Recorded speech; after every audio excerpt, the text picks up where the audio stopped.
على رسول الله أعوذ بالله من الشيطان الرجيم بسم الله الرحمن الرحيم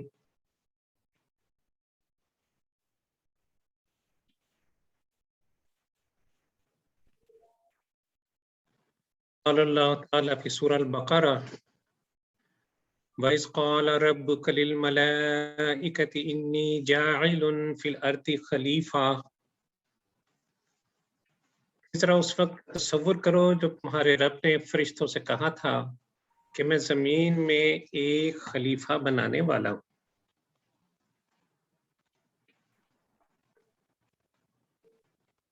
قال رسول اللہ صلی اللہ علیہ وسلم انتم شہداء للہ فی الارض کہ تم زمین میں اللہ کے گواہ ہو۔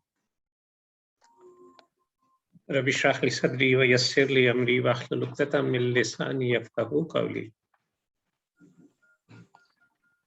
رفقائے گرامی، آج کا موضوع بڑا ایک اہم موضوع ہے جس میں میری اور آپ کی حیثیت کا تعین کیا گیا ہے کہ اللہ تعالیٰ نے ہمیں کیا بنا کر اس زمین پر بھیجا، ہماری کیا ذمہ داریاں ہیں اور ہم کس درجے میں ان ذمہ داریوں سے عہدہ برآں ہو رہے ہیں۔ خلیفہ کا لفظ ہے مجھے اور آپ کو اللہ تعالیٰ نے، جیسے میں نے سورہ بقرہ کی آیت آپ کے سامنے رکھی، اللہ تعالیٰ نے مجھے اور آپ کو اس دنیا میں خلیفہ بنا کر بھیجا۔ خلیفہ مادے کے حروف ہیں خا، لام اور فا، اور اس کے اردو میں جو معنی ہے وہ جانشین کے ہیں، نائب کے ہیں۔ تو اللہ تعالیٰ نے مجھے اور آپ کو بڑی تکریم عطا کی، اعزاز عطا فرمایا اور خلافت ارضی مجھے اور آپ کو سونپ دی۔ وَلَقَدْ كَرَّمْنَا بَنِي آدَمَ وَحَمَلْنَاهُمْ فِي الْبَرِّ وَالْبَحْرِ وَرَزَقْنَاهُم مِّنَ الطَّيِّبَاتِ وَفَضَّلْنَاهُمْ عَلَىٰ كَثِيرٍ مِّمَّنْ خَلَقْنَا تَفْضِيلًا۔ یہ تو ہماری عنایت ہے کہ ہم نے بنی آدم کو بزرگی دی اور انہیں خشکی اور تری میں سواریاں عطا کی اور ان کو پاکیزہ چیزوں سے رزق دیا اور اپنی بہت سی مخلوقات پر نمایاں فوقیت بخشی۔ تو ذرا غور کیجئے کہ زمین پر بھیجنے کے ساتھ ہی مجھے اور آپ کو ایک بڑے اعزاز کے ساتھ، ایک بڑی تکریم کے ساتھ نواز دیا گیا اور زمین پر خلافت کی ذمہ داری مجھے اور آپ کو سونپ دی۔ بعض مفسرین کے نزدیک مومن اللہ کے نزدیک ملائکہ سے زیادہ کرامت رکھتا ہے، اور اس کی وجہ یہ بتائی کہ فرشتے محض طاعت یہی کرتے ہیں، یہ ان کی سرشت میں ہے، ان میں عقل ہے، فرشتوں میں شہوت نہیں۔ اس کے برعکس اگر ہم جانوروں کا جائزہ لیں تو جانوروں میں شہوت ہے لیکن ان میں عقل نہیں۔ اور انسان پر غور کیجئے کہ انسان جو ہے شہوت اور عقل دونوں کا مجموعہ ہے، دونوں کی جامع ہے۔ تو انسانوں میں جس نے عقل کو شہوت پہ غالب کر لیا وہ ملائکہ سے بڑھ گیا، اور جس نے شہوت کو عقل پر غالب کر دیا وہ پھر جانوروں سے بھی گیا گزرا ہے، جانوروں سے بھی بدتر ہے۔ اور پھر دیکھیے مجھے اور آپ کو اللہ تعالیٰ نے کیا مراتب دیے۔ انسان کو اللہ تعالیٰ تخلیق فرما رہا ہے اور ساتھ ہی فرشتوں کو حکم دے رہا ہے کہ فَإِذَا سَوَّيْتُهُ وَنَفَخْتُ فِيهِ مِن رُوحِي فَقَعُوا لَهُ سَاجِدِينَ۔ پھر جب میں اسے پوری طرح بنا دوں اور اس پہ اپنی روح پھونک دوں تو تم اس کے آگے سجدے میں گر جانا۔ یعنی اس کائنات کا خالق، مالک، مدبر، متصرف یہ فرشتوں کو حکم دے رہا ہے، اپنے کارندوں کو جو کائنات کا سلسلہ نظام اللہ کے احکام کے مطابق چلا رہے ہیں، ان کو حکم دے رہا ہے کہ میں انسان کو ایک اور شف بخش رہا ہوں کہ اس میں خود روح پھونک رہا ہوں، پھر جب میں اس پہ جان ڈال دوں تو تم اس کے آگے سجدہ تعظیمی بجا لانا۔ حکم فرشتوں نے سنا، اس کی پیروی کی، اس کی اطاعت کی، اور لیکن ابلیس گھمنڈ میں پڑ گیا، اس نے سجدہ نہ کیا۔ اللہ تعالیٰ نے اس سے شدید ناراضگی کا اظہار کیا، اور سورہ سعد میں آتا ہے قال یا ابلیس ما منعک ان تسجد لما خلقت بیدی۔ اللہ عز و جل نے فرمایا ابلیس مجھے کیا چیز اس کو سجدہ کرنے سے مانے ہوئی، کس چیز نے تجھے سجدہ کرنے سے روکا؟ اس کو جسے میں نے اپنے دونوں ہاتھوں سے بنایا۔ تو بھائیوں ذرا الفاظ پر غور کیجئے کہ یہاں مالک ارض و سماوات یہ فرما رہا ہے کہ میں نے انسان کو دونوں ہاتھوں سے، اپنے دونوں ہاتھوں سے بنایا۔ تو بادشاہ اگر اپنے خادموں سے کوئی کام لے لے تو وہ کام کہلاتا ہے، روٹین میٹر بن جاتا ہے۔ لیکن اگر کسی کام کو بادشاہ خود بنفس نفیس انجام دے تو وہ کام بڑا افضل گنا جاتا ہے، بڑا اشرف گردانا جاتا ہے۔ اور پھر دیکھیے اس ذات کریمی کا مزید شرف، اس کا مزید فضل مجھ پر اور آپ پر، کہ مجھے اور آپ کو کیا بنا دیا؟ لقد خلقنا الانسان فی احسن تقویم، ہم نے انسان کو حسین ترین پیکر میں ڈھالا۔ یعنی اللہ عز و جل نے مجھے اور آپ کو اس خاک کے پتلے کو بہترین اندازے پر پیدا کیا، ساخت و صورت کو، ہماری ہیئت کو، ہماری قامت کو بہترین شکل دی، اور جتنی بھی اللہ کی مخلوقات ہیں ان میں سب سے حسین، سب سے جمیل انسان کو بنایا۔ کس صرف شکل و صورت نہیں، اس کو ذہانت عطا کی، اس کو فراست عطا کی، حکمت عطا فرمائی، اور پھر عالم شباب میں انسان کی ہر چیز کو نقطہ کمال پہ پہنچا دیا۔ تو بھائیوں اس کی رحمتیں ہی رحمتیں ہیں، اس کی برکتیں ہی برکتیں ہیں، اور یہ رحمتیں، یہ نعمتیں، یہ برکتیں مجھ پر اور آپ پر موسلا دھار بارش کی طرح برس رہی۔ کبھی خلیفہ نے، یعنی میں نے اور آپ نے کبھی یہ سوچا کہ ہمارا رب ہم سے کتنی محبت کرتا ہے؟ اگر میں آپ سے پوچھوں کہ اس دنیا میں آنے سے پہلے ہم کیا تھے تو کیا جواب ہوگا؟ قرآن نقشہ کشی کرتا ہے کہ هل اتى على الانسان حين من الدهر لم يكن شيئا مذكورا، کیا انسان پر لامتناہی زمانے کا ایک دور ایسا نہیں گزرا جبکہ اس کا کوئی نام نشان تک نہ تھا؟ تو بھائیوں ہم نیز تھے، کچھ بھی نہیں تھے۔ اس کی ذات کریمی کی یہ شان، اس کی مجھ پر اور آپ پر شرف اور فضل کہ اس نے ہمیں اس نیست سے ہست میں بدل دیا۔ ایک قطرہ آپ سے پیدا کیا، ماں کے پیٹ میں ہمیں ہوا پہنچائی، غذا پہنچائی، تخلیق کے ان گنت مراحل سے مجھے اور آپ کو گزارا، اور نک سک سے یہ جو گوشت کا خون کا لوتھڑا تھا اس کو درست کیا۔ اتنی محبت کرتا ہے ہمارا رب 70 ماؤں سے بڑھ کر۔ هو الذی یصورکم فی الارحام کیف یشاء، وہی تو ہے جو تمہاری ماؤں کے پیٹ میں تمہاری صورتیں جیسی چاہتا ہے بناتا ہے۔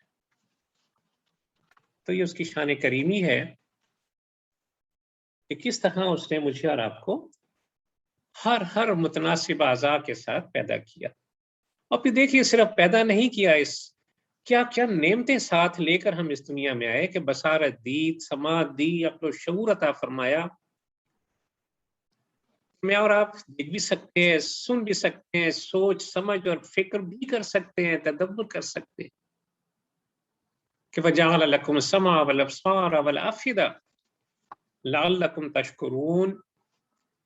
وہی تو وہ ہستی ہے تم سے محبت کرنے والا تمہارا رب، جس نے تمہیں کان دیے، آنکھیں دیں اور سوچنے سمجھنے والے دل دیے، شعور دیا۔ کیوں دیا؟ لعلکم تشکرون، تاکہ تم اس کے شکر گزار بن جاؤ۔ اور پھر دیکھیے میری اور آپ کی سکون کے لیے، ہمیں آرام پہنچانے کے لیے عافیت سے مالا مال کر دیا۔ دن بنایا کہ لو اس دن میں کام کرو، اور رات بنائی کہ رات میں آرام کرو۔ ایک دن اگر آپ نہ سوئیں تو کیا حالت ہو جاتی ہے۔ یہ رات بہت بڑی نعمت ہے، یہ دن بہت بڑی نعمت ہے۔ وَمِن رَحْمَتِهِ جَعَلَ لَكُمُ اللَّيْلَ وَالنَّهَارَ لِتَسْكُنُوا فِيهِ وَلِتَبْتَغُوا مِن فَضْلِهِ وَلَعَلَّكُمْ تَشْكُرُونَ۔ اسی کی رحمت ہے کہ اس نے تمہارے لیے رات اور دن بنائے تاکہ تم رات میں سکون حاصل کرو اور دن کو اپنے رب کا فضل تلاش کرو۔ اور دیکھیے اس آیت کا اختتام بھی وہی ہو رہا ہے، وَلَعَلَّكُمْ تَشْكُرُونَ۔ شاید کہ تم ان نعمتوں پہ غور کرو تو تمہارے دل میں اپنے رب کے لیے شکر گزاری کے جذبات پیدا ہو سکے۔ ابھی اگر پچھلی آیت جو سورہ نحل کی میں نے آپ کے سامنے رکھی تھی، سماعت اور بصارت سے متعلق کہ وَجَعَلَ لَكُمُ السَّمْعَ وَالْأَبْصَارَ وَالْأَفْئِدَةَ، اس کا اختتام بھی غور کیجئے، انہی الفاظ پہ تھا لَعَلَّكُمْ تَشْكُرُونَ۔ اور یہ دیکھیے دن اور رات کی نعمت تو پھر وہی چیز فرمائی اختتام پر کہ لعلکم تشکرون۔ تو یہ اللہ تعالیٰ کی کرم نوازی ہے، لیکن بندے کی ناشکری ہے جس کا اظہار ہے کہ بار بار یاد دہانی کروائی جا رہی ہے۔ جہاں بھی قرآن میں اللہ کی نعمتوں کا ذکر ہے، اختتام آپ کو زیادہ تر یہی الفاظ نظر آئیں گے، وَلَعَلَّكُمْ تَشْكُرُونَ۔ بھائیو حقیقت یہی ہے کہ انسان، یہ خلیفہ یعنی میں اور آپ، اپنے رب کے بڑے ناشکر ہیں۔ خلیفہ کے ذمے، میرے اور آپ کے ذمے ایک ہی کام لگایا گیا، اتنی نعمتیں دی ان گنت، وَإِن تَعُدُّوا نِعْمَتَ اللَّهِ لَا تُحْصُوهَا، اور کام صرف ایک لگایا کہ اس دنیا پہ جہاں تمہیں بھیجا جا رہا ہے، جس زمین پہ تمہیں اتارا جا رہا ہے، اس زمین کا نظام، اس پر اللہ کے دین کا غلبہ ہونا چاہیے۔ جو مالک ہے حکم اس کا چلنا چاہیے، اس کی حق کی شہادت تم نے دینا ہے۔ یہ میرے آپ کے ذمہ ایک ہی کام کیا گیا، لیکن افسوس کہ خلیفہ اس سے کس قدر غافل ہے، کس قدر لاپرواہ ہے۔ سورہ ابراہیم میں فرمایا کہ وَآتَاكُم مِّن كُلِّ مَا سَأَلْتُمُوهُ، کہ وہی تو ہے جس نے تمہیں وہ سب کچھ دیا جو تم نے اس سے مانگا، جس کا تم نے اس سے سوال کیا۔ اور پھر انسان کا آخر میں حقیقت کھول دی، لیکن اپنی نعمتوں کا تذکرہ کیا تو فرمایا وَإِن تَعُدُّوا نِعْمَتَ اللَّهِ لَا تُحْصُوهَا، کہ اگر تم اللہ کی نعمتوں کو گننا چاہو، اللہ کی نعمتوں کو شمار کرنا چاہو تو نہیں گن سکتے۔ اور انسان کی حقیقت، ان الانسان لظلوم کفار، حقیقت یہ ہے کہ انسان بڑا ہی بے انصاف اور بڑا ہی ناشکرا ہے۔ تو بھائیو سب سے بڑی نعمت جو مجھے اور آپ کو اللہ نے عطا کی وہ یہ دین ہے، دین اسلام۔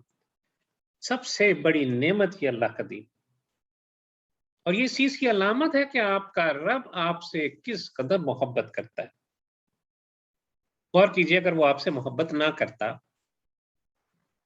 تو وہ آپ کو ایک مسلمان گھرانے میں پیدا نہ کرتا۔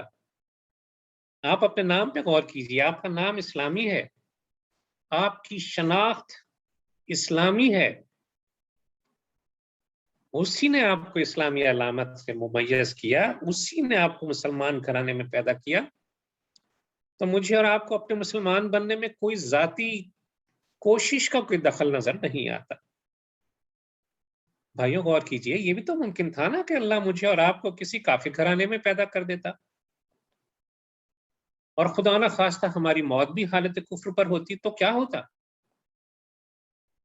یہ اس کی مہربانی ہے، اس کا کرم ہے کہ اس نے مجھے اور آپ کو مسلمان بنایا، توحید کا متوالا بنایا، شرک کی غلاظتوں سے دور کیا۔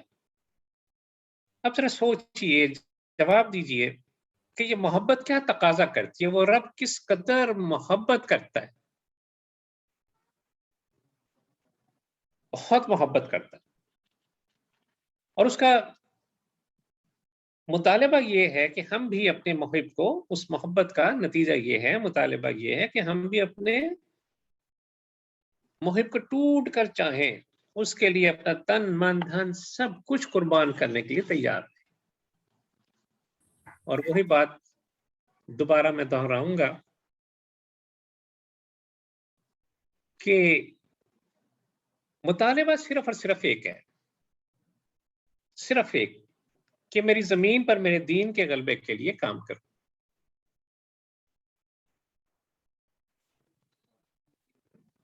تو بھائیو،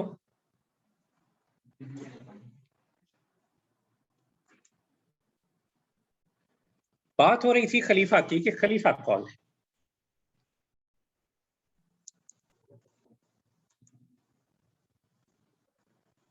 سید ابو العلا مودودی علیہ رحمہ بیان کرتے ہیں تفسیر القرآن میں، یہ 4 نکات آپ اپنے دلوں میں اتار لیجئے، کہ خلیفہ وہ ہے جو کسی کے ملک میں اس کے تفویض کردہ اختیارات اس کے نائب کی حیثیت سے استعمال کرے. دوسری چیز کہ خلیفہ کبھی مالک نہیں ہوتا بلکہ اصل مالک کا نائب ہوتا ہے. عبد الرحمن لائٹ چلانا، یہ اس کے اختیارات ذاتی نہیں ہوتے بلکہ مالک کے عطا کردہ ہوتے ہیں. اور اگلی چیز کہ وہ خود سے کوئی کام کرنے کا حق نہیں رکھتا بلکہ جو مالک کی منشا ہے اسی کے مطابق وہ کام کو انجام دیتا ہے. لیکن بھائیو، اگر خلیفہ خود کو مالک سمجھ بیٹھے، اپنی منمانیاں شروع کر دے،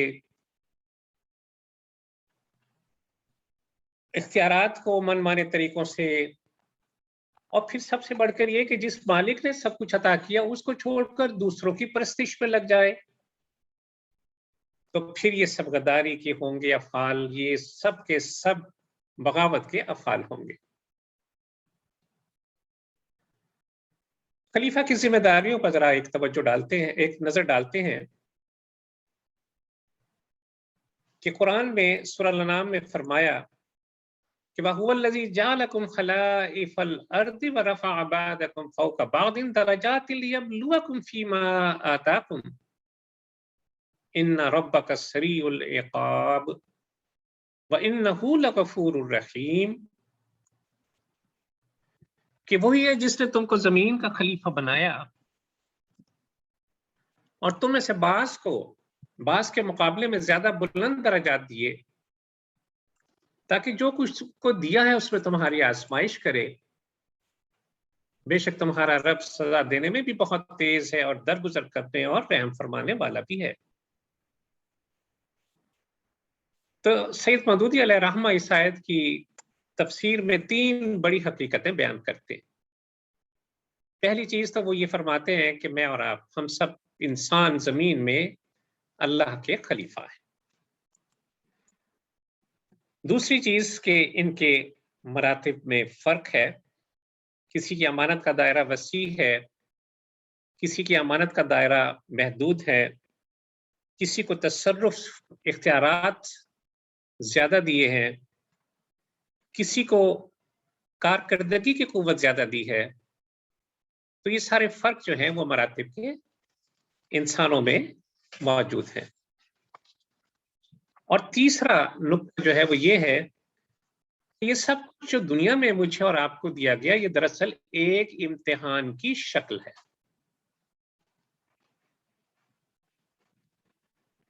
پوری زندگی ہماری ایک امتحان کا ہے، پوری زندگی.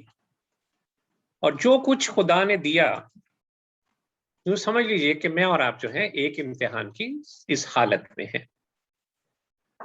اب یہ خلافت اللہ کی امانت ہے اور وہ ہم سے پوچھے گا کہ تم نے اس کا تصرف کس طرح کیا، کہاں تک خلافت کی امانت کو سمجھا، اس ذمہ داری سے کہاں تک عہدہ برا ہوئے،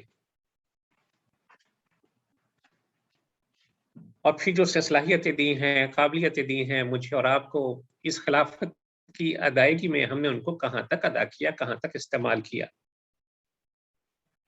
تو بھائیو، اس دنیا میں مجھے اور آپ کو اللہ نے خلیفہ بنا کر بھیجا، اور ہمارا فرض صرف یہ نہیں ہے کہ صرف ہم اللہ کی بندگی کرتے رہیں، عبادت کرتے رہیں۔ اس کے عبادت کے ساتھ، بندگی کے ساتھ اہم بات یہ ہے کہ جو ہدایات ہم نے بھیجی ہیں، ان ہدایات کو دنیا میں عام کرنے کی کوشش کریں۔ سب سے پہلے انسان کی اپنی ذات، اللہ کے احکامات اپنی ذات پر نافذ کریں۔ پھر جو ہمارے زیر کفالت ہمارے بیوی بچے ہیں، ان کا حق ہے، ان تک اللہ کی دعوت کو پہنچائیں۔ پھر اہل خانہ ہیں، قرب و جوار کے ہمارے رشتہ دار، عیالدار، اور پھر جہاں جہاں تک انسان کی رسائی ہو، جہاں تک اس کا رسوخ ہو، اثر ہو، وہاں اپنے رب کے احکامات کو پہنچائے۔ سادہ لفظوں میں اللہ کی زمین پر اللہ کے نظام کے غلبے کے لیے کام کرے۔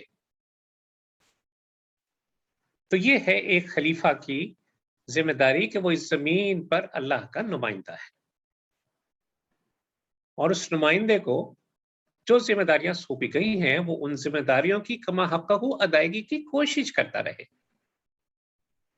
تو اللہ تعالیٰ نے مجھے اور آپ کو ایک بہترین نظام دیا ہے، ایک مستقل ضابطہ، مکمل حیات، ایک طرز زندگی مجھے اور آپ کو عطا کیا۔ ہر قسم کی خامیوں سے پاک نظام، ہر قسم کی کوتاہیوں سے پاک ایسا نظام زندگی مجھے اور آپ کو عطا کیا۔ بس خلیفہ کی، یعنی میری اور آپ کی ذمہ داری ہے کہ اس نظام زندگی کو رائج کرنے کے لیے اپنی تمام تر صلاحیتیں، تمام تر قوتیں، جان مال، سب کچھ اس راستے میں کھپا دیں۔ ایک نظر ہم ڈالتے ہیں کہ خلیفۃ اللہ فی الارض، اس میں کیا صفات ہونی چاہیے۔ تو جان لیجئے، پہلی چیز جو مجھ سے اور آپ سے ڈیمانڈ کی جا رہی ہے خلافت کے اعتبار سے، وہ ہے اللہ کا رنگ، جس کو آپ صبغت اللہ کہیں گے۔ اور سورہ بقرہ میں اس کے بارے میں فرمایا گیا کہ صبغت اللہ ومن احسن من اللہ صبغا فنحن لہ عابدون، کہ اللہ کا رنگ اختیار کرو، اس کے رنگ سے اچھا اور کس کا رنگ ہوگا، اور ہم تو اسی کی بندگی کرنے والے ہیں۔ بھائیو، یہود کی یہ رسم تھی کہ جب کوئی ان کے دین میں داخل ہوتا تھا، اسے رنگدار پانی سے غسل دیا کرتے تھے۔ بعد میں عیسائیوں نے بپتسمہ کی شکل اختیار کی، انہوں نے بھی یہود کی رسم کو اپنا لیا۔ کوئی بچہ پیدا ہوتا تو اس کو زرد رنگ کے پانی سے وہ نہلا دیتے، غسل دیتے، بپتسمہ جسے ہم کہتے ہیں، استباء۔ اور پھر یہ لوگ یہ سمجھتے کہ اس کام کے کرنے سے، اس پانی سے نہلا دینے سے، یا وہ کوئی خاص پانی اس پر چھڑک دینے سے، اس پر یہودیت کا رنگ چڑھ گیا یا عیسائیت کا رنگ چڑھ گیا۔ قرآن کہتا ہے کہ رنگ چڑھانا ہے تو اللہ کا رنگ چڑھاؤ، دو ٹوک الفاظ ہیں، اور یہ وہ رنگ ہے جو پانی سے دھلے گا نہیں اور دھوپ سے اڑے گا نہیں، اور جتنا بھی وقت گزرتا جائے یہ کبھی پھیکا پڑنے والا رنگ نہیں ہے۔ بھلا ناپائیدار رنگ بھی کوئی رنگ ہے؟ تو یہی اللہ کا رنگ جو توحید خالص کا رنگ ہے، یہ خلیفۃ اللہ کو اپنانا ہے، اور اس کو چڑھانے والے ہیں رسول اللہ صلی اللہ علیہ وسلم۔ عبداللہ ابن عباس رضی اللہ تعالیٰ عنہما روایت کرتے ہیں، وہ فرماتے ہیں کہ مسلمانوں، تم کو اللہ کی توحید کا رنگ ہاتھ سے نہیں جانے دینا چاہیے۔ سب سے بہتر اللہ کا رنگ ہے، اس سے بہتر کس کا رنگ ہو سکتا ہے؟ اور یہ جو اہل کتاب ہیں، عیسائی اور یہود، ان سے کہہ دو کہ ہم تو ملت ابراہیمی کے موافق کام کرتے ہیں اور خالصتاً اللہ کی عبادت کرتے ہیں، اور ہمارے لیے اللہ کا رنگ ہی بہت کافی۔ دوسری چیز جو خلیفۃ اللہ کو چاہیے وہ ہے اللہ کا اخلاق۔ اسلاف میں سے کسی کا قول ہے کہ تخلقوا باخلاق اللہ، اللہ کے اخلاق سے اپنے آپ کو متصف کرو، یعنی جو اللہ تعالیٰ کی اخلاقی صفات ہے وہ تمہارے اخلاق سے اس میں جھلک نظر آنی چاہیے، اس پہ تم اللہ کے اخلاق کا پرتاؤ نظر آنا چاہیے۔ انسان کو اپنی سیرت میں، اپنے کردار میں ان صفات کا عکس پیدا کرنا ہے۔ تو اللہ تعالیٰ کے صفات صرف جمالی نہیں ہے، جلالی بھی ہیں، کمالی بھی ہیں۔ رحمان ہے، رحیم ہے، لطیف ہے، ودود ہے، تو ساتھ ہی قہار بھی ہے، جبار بھی ہے، سمیع بھی ہے، علیم بھی ہے۔ تو اللہ تعالیٰ کی صفات جو ہے وہ بندے کو اپنے اندر پیدا کرنا ہے کہ انسان جو ہے وہ صفات الہیہ کا ایک خوبصورت سا گلدستہ بن جائے۔ علامہ اقبال علیہ رحمہ نے اسی چیز کو اس طرح فرمایا کہ قہاری و جباری و قدوسی و جبروت، یہ چار عناصر ہوں تو بنتا ہے مسلمان۔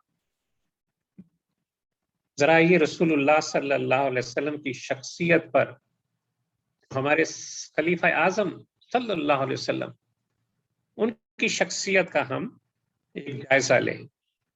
قرآن ان کے بارے میں کہتے ہیں لَقَدْ جَاءَكُمْ رَسُولٌ مِّنْ أَنفُسِكُمْ عَزِيزٌ عَلَيْهِ مَا عَنِتُّمْ حَرِيصٌ عَلَيْكُمْ بِالْمُؤْمِنِينَ حَرِيصٌ عَلَيْكُمْ بِالْمُؤْمِنِينَ رَءُوفٌ رَحِيمٌ۔ تمہارے پاس ایک رسول آیا ہے جو خود تم میں سے ہے، تمہارا نقصان میں پڑنا اسے شاق گزرتا ہے، وہ تمہاری بھلائی کا حریص ہے، ایمان والوں پر نہایت شفیق ہے اور بڑا مہربان۔ کتنے خوبصورت صفات نبی صلی اللہ علیہ وسلم کی جو قرآن نے بیان کی، اور انہی کا پرتاؤ خلیفہ کی شخصیت میں چھلکنا چاہیے۔ پھر خلیفہ کے لیے ایک اور صفت کا ہونا بہت ضروری ہے کہ سارے کا سارا اس کا اعتماد صرف اور صرف اللہ عز و جل پر ہو، اس کو پورا یقین ہو کہ جس اللہ کی طرف میں دعوت دے رہا ہوں وہی تمام اختیار کا، وہی تمام اقتدار کا مالک ہے، تمام خزانوں کی کنجیاں اس کے پاس ہیں۔ اور یہی نبی صلی اللہ علیہ وسلم کا ایمان تھا، یقین تھا، جس کے ساتھ وہ مضبوطی سے زمین پر کھڑے تھے۔ تو مجھے اور آپ کو نبی صلی اللہ علیہ وسلم کی اتباع میں اس دین کی سربلندی کے لیے اسی طرح ڈٹ کر کھڑا ہونا ہے کہ ہمارا سارے کا سارا بھروسہ صرف اور صرف ایک خدا پر، کوئی مصلحت، کوئی اندیشہ ہمارے سامنے نہ ہو، ان سب سے بے پرواہ ہو کر حق کی خدمت میں مجھے اور آپ کو لگ جانا ہے۔ اب اس آیت سے ہمیں کیا معلوم ہوا کہ لوگوں کے حق میں ہمیں حد درجے شفیق ہونا ہے، مہربان بننا ہے، دوسروں کی تکلیف کو اپنی تکلیف سمجھنا ہے، اور ہرس کی حد تک لوگوں کی ہدایت کا طالب ہونا ہے، اور ہر شخص کے لیے سراسر خیر خواہی کا جذبہ رکھنا ہے۔ یہ ہے رسول اللہ صلی اللہ علیہ وسلم کی تصویر، اور ہر خلیفہ کے لیے، ہر داعی حق کے لیے یہ مشعل راہ ہے۔ تو پتہ یہ چلا کہ خلیفۃ اللہ فی الارض میں دو صفات کا ہونا لازمی ہے۔ پہلی چیز تو یہ کہ وہ مکمل طور پر اپنے رب پر بھروسہ کرنے والا ہو، سارے کا سارا اعتماد اس کا اپنے رب کی ذات پر، اور دوسری یہ کہ جن کو وہ اللہ کا پیغام دینے جا رہا ہے، جو اس کے مدعوین ہیں، ان کے ساتھ صرف اور صرف محبت کا رشتہ، صرف اور صرف خیر خواہی کا جذبہ، اس کی سوا اس کے اندر اور کچھ نہ ہو۔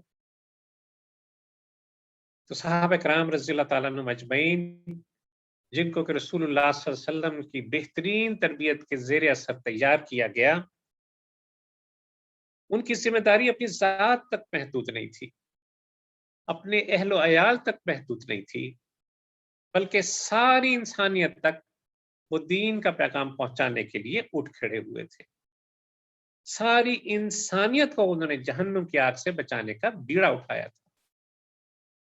تو بھائیوں، دعوت یہ ان کی زندگی کا مشن تھا، اور یہی ایک خلیفۃ اللہ فی الارض کا ایک مشن ہے۔ اور ذرا غور کیجئے، دعوت و تبلیغ کے لیے اس زمانے میں نبی صلی اللہ علیہ وسلم کے دور میں کوئی ادارہ نہیں تھا، کوئی انجمن نہیں تھی، کوئی کمیٹی وغیرہ قائم نہیں کی گئی تھی، بس ایک فکر تھی، ایک احساس ذمہ داری تھا جو ان تمام خلفاء میں جو نبی صلی اللہ علیہ وسلم تیار کیے ان کے دلوں میں تھا۔ کبھی بھی اپنی جو داعیانہ زندگی تھی اس کو انہوں نے کبھی فراموش نہیں کیا تھا، کبھی غافل نہیں رہے تھے۔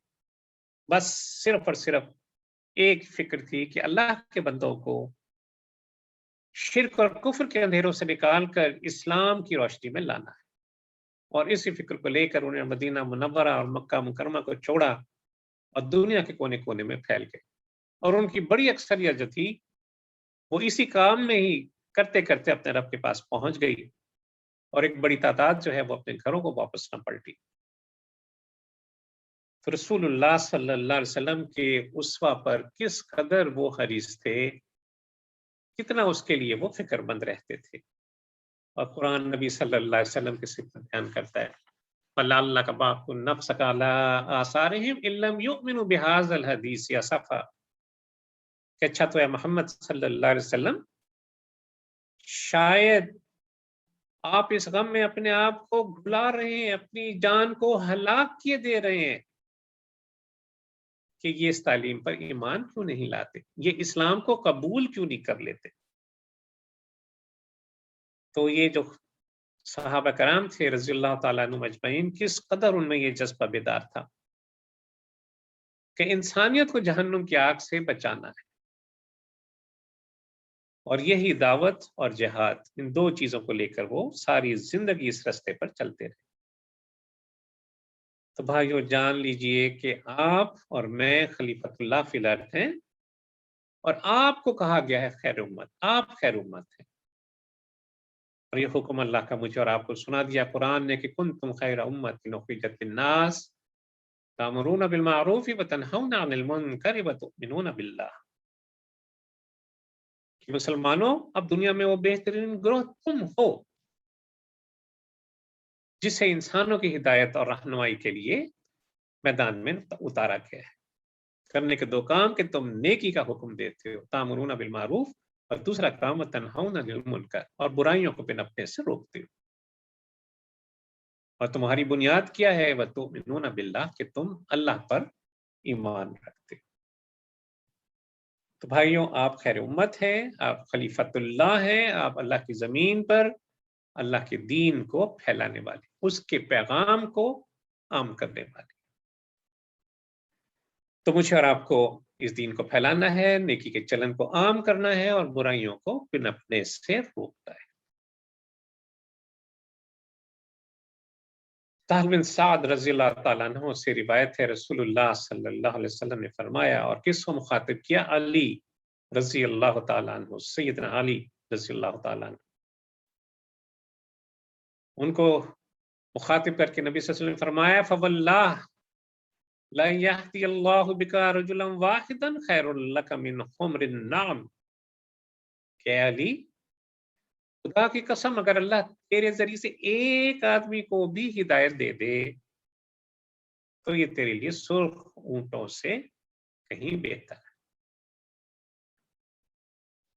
تو بھائیو، ہر خلیفۃ اللہ کے لیے وہ ہدایات آ گئی ہے۔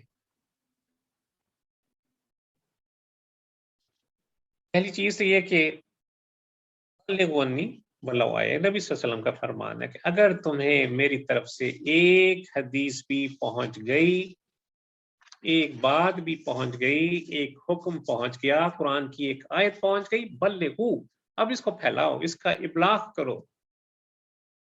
ایک ہمارے پاس ایکسکیوز ہوتا ہے نا جی، ہم بھی دین سمجھتے ہی نہیں، ہم کیسے دین کی بات کریں، کوئی ایک بھی اللہ کا حکم ہمیں نہیں معلوم۔